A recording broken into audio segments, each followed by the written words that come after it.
Vamos lá, gravando mais um registro diário da minha preparação do projeto Medicina na Federal. Hoje, dia 4 de outubro, sexta-feira, são 4h19 da tarde. Hoje estou aqui no quartel, estou de serviço. Os pequenininhos estão em casa com a mãe e hoje resolvi fazer um simulado aqui. É uma loteria porque pode acontecer da sirene tocar, de ter ocorrência, e aí eu preciso sair, né? E acaba que o simulado vai por água abaixo, mas eu resolvi arriscar. Então marquei aqui o tempo de prova, dei o play no cronômetro e separei uma prova. Pensei em fazer um simulado do SAS ou então do poliedro, mas acabei mudando de ideia e optei por fazer uma prova realmente do Enem, uma prova inédita, que eu não tivesse ainda resolvido, apesar de ter feito já um tanto considerável de provas antigas, eu ainda não fiz todas. E hoje eu baixei aqui a prova de 2012, a PPL, né? A segunda aplicação de 2012, e fiz um simulado. Baixei a prova do primeiro e do segundo dia, aí usei aqui meu aplicativo aqui que eu tenho para poder alterar os PDFs e extrair só a parte de naturezas do primeiro dia e só a parte matemática do segundo dia. Fundi as duas num arquivo só, num PDF só, e montei aqui um segundo dia adaptado, né? Porque naquele tempo, em 2012, a prova era seguir aquela outra configuração ainda, né? De ser humanas e natureza juntos, linguagens e matemática. Mas, como eu disse, eu editei o arquivo aqui e montei conforme é hoje, né? O segundo dia, natureza e matemática. A prova posso dizer que era 99% inédita para mim. A de matemática, pelo menos, era 100% inédita, eu realmente não tinha visto nenhuma questão dela. De natureza, eu confesso que acabei batendo o olho ali em talvez umas duas questões que eu já tinha visto. Uma de fototerapia, que tem a ver com ondulatória, com energia, frequência. Diga-se de passagem, aquela questão é chata pra caramba. Toda vez que eu faço ela, eu erro. E foi inclusive uma das que eu errei hoje aqui no simulado.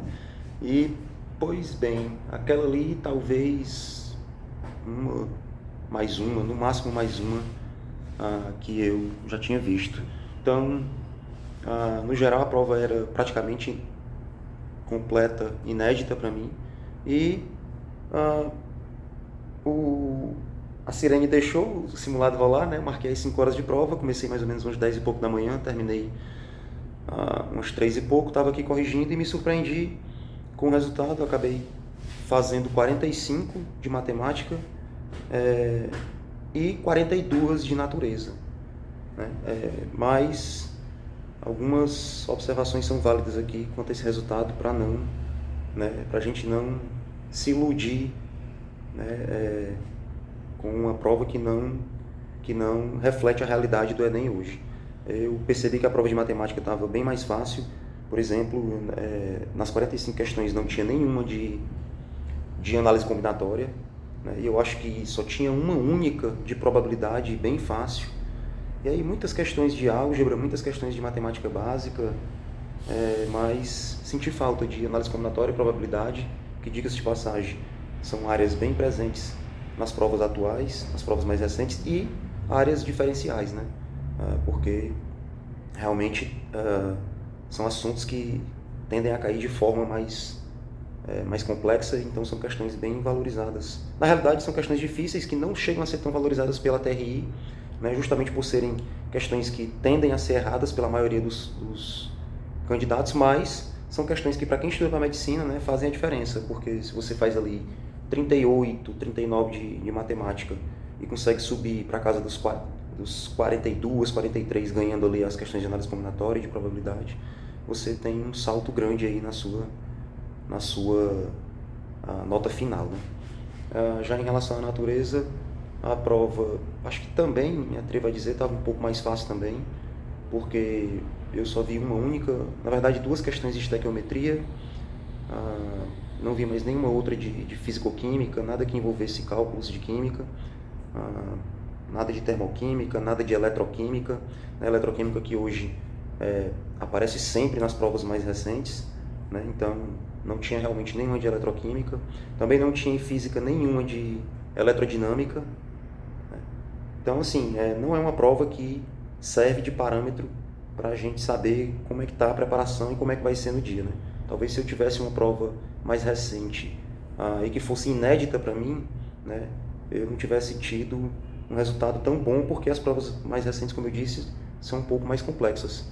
Mas não deixa de ser um teste, né, um laboratório prático de prova, de tempo de prova, de estratégia. E querendo ou não, o resultado desses 45 questões, né, gabaritar a prova de matemática e fazer 43, ou foi 42, deixa eu ver, agora até já esqueci. Eu estou com meu parceiro de guerra aqui, meu velho e bom tablet, mas 42 de natureza. Pois bem, não deixa de ser um resultado realmente muito bom. Quem me dera se no dia eu tivesse com a mão boa desse jeito, inspirado. E é isso. O relato de hoje é esse, para falar um pouco sobre estratégia de preparação e sobre essa reta final, né? Como eu tinha dito, que pretendia falar sobre alguns temas, para que não se limite somente ao meu resultado do simulado aqui. Afinal, esse é um diário, é um arquivo pessoal, um registro que eu quero ter, né, da minha jornada, mas, como eu disse, para não ficar muito repetitivo, eu também abordar alguns tópicos para, quem sabe, no futuro mostrar para os meus filhos, para os meus irmãos, ou a quem possa interessar, principalmente a galera aí que, como eu, né, está há muito tempo fora da escola, se acha velho, tem receio enfim, de ser tarde demais para voltar a estudar. E eu digo que não, que a idade é só um número, né? Nunca é tarde para você começar a estudar, para você começar a aprender algo novo, né? Na verdade, sorte de quem tem condição de se manter, né, sempre aprendendo algo novo, né? Conhecimento é riqueza e ninguém tira de você. Então, falando aqui, aproveitando a deixa, eu vou falar da importância dos simulados, né?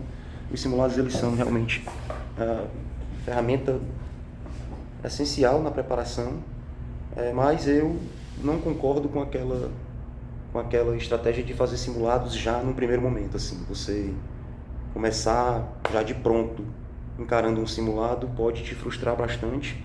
Eu sou contra todo e qualquer tipo de metodologia que frustre o candidato, o estudante, né? Então, se você vai estudar matemática e termina a aula teórica e já parte para os exercícios, você vai errar, você vai se frustrar e você vai se achar burro, não vai querer continuar e ali vai finalizar toda aquela sua empolgação, a sua motivação de aprender.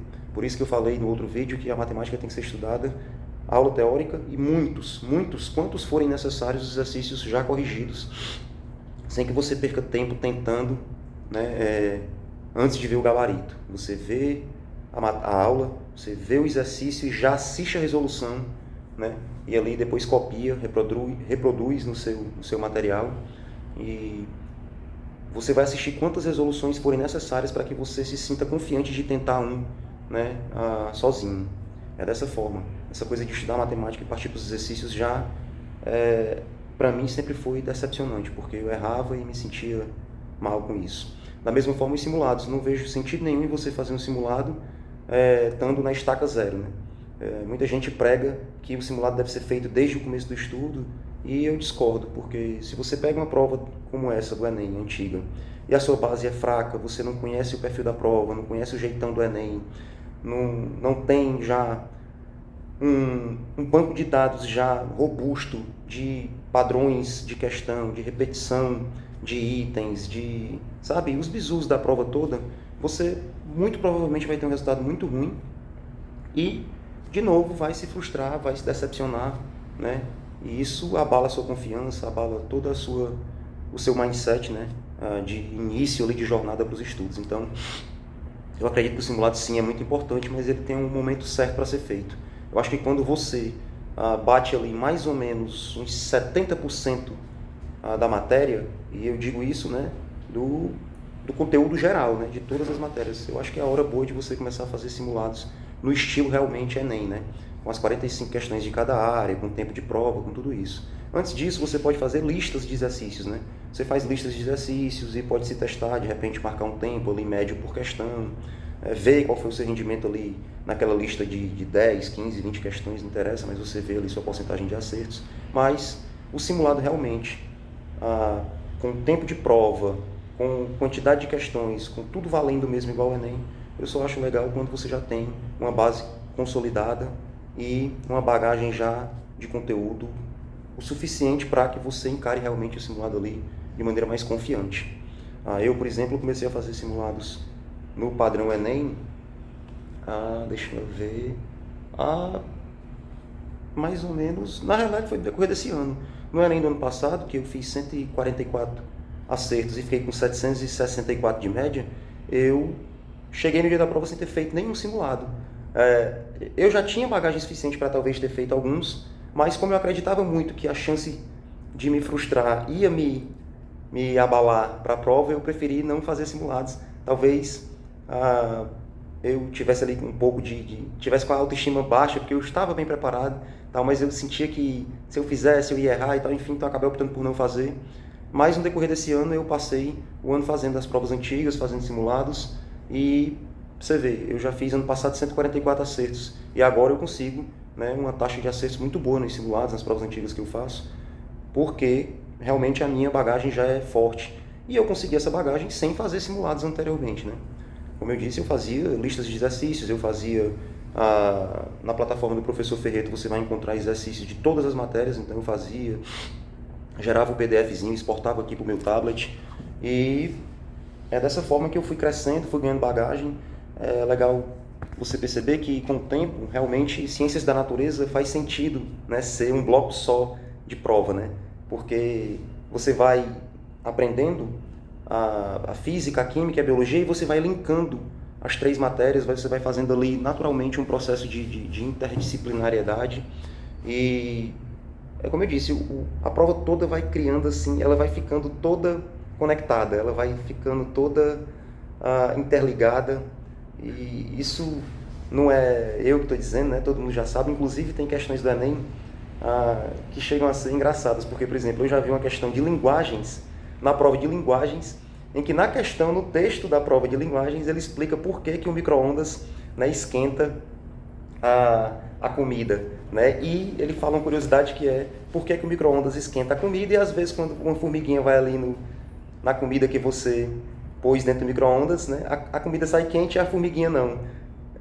E isso se relaciona com a questão de quantidade de água, né? O micro-ondas ele vai agitar as moléculas de água, né? A molécula de água ela é um dipolo, né? Então ela tem um polo positivo e um negativo, que não vem ao caso estar explicando isso, mas na medida que o campo das ondas eletromagnéticas, né, o campo elétrico e magnético oscila, né, esse campo elétrico faz, devido ao dipolo da molécula, faz ela girar, né, causa um torque nela, e aquela agitação que ela causa na molécula, que a onda causa na molécula, gera atrito esquentando.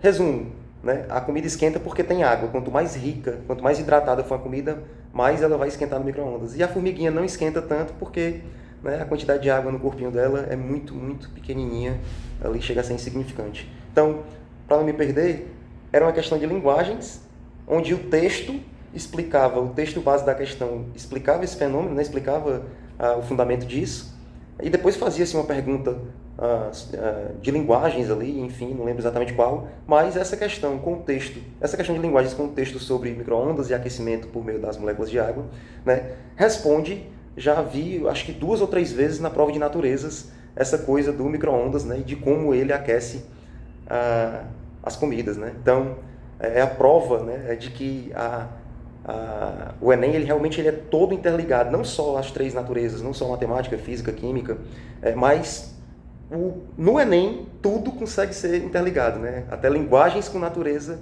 você enxerga ali links dessas 2 áreas que em teoria seriam totalmente, né, desligadas.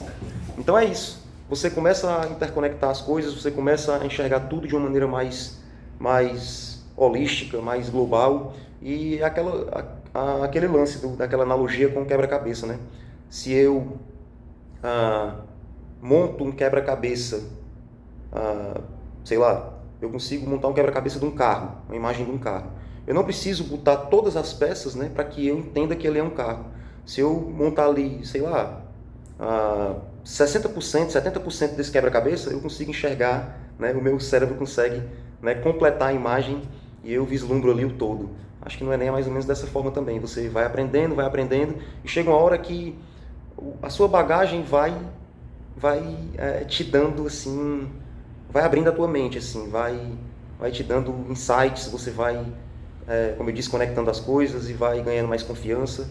Então, simulado é sim importante, prova antiga é sim importante, quando você chega nesse nível de começar a enxergar, né, as ligações entre as matérias, quando você começar a enxergar um link de uma questão com outra, de outra área, e é isso. Nesse momento, eu acho que é o legal para você partir para as provas antigas e simulados. Mas é isso.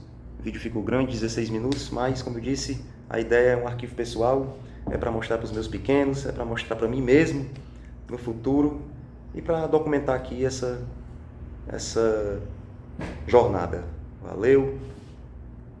Os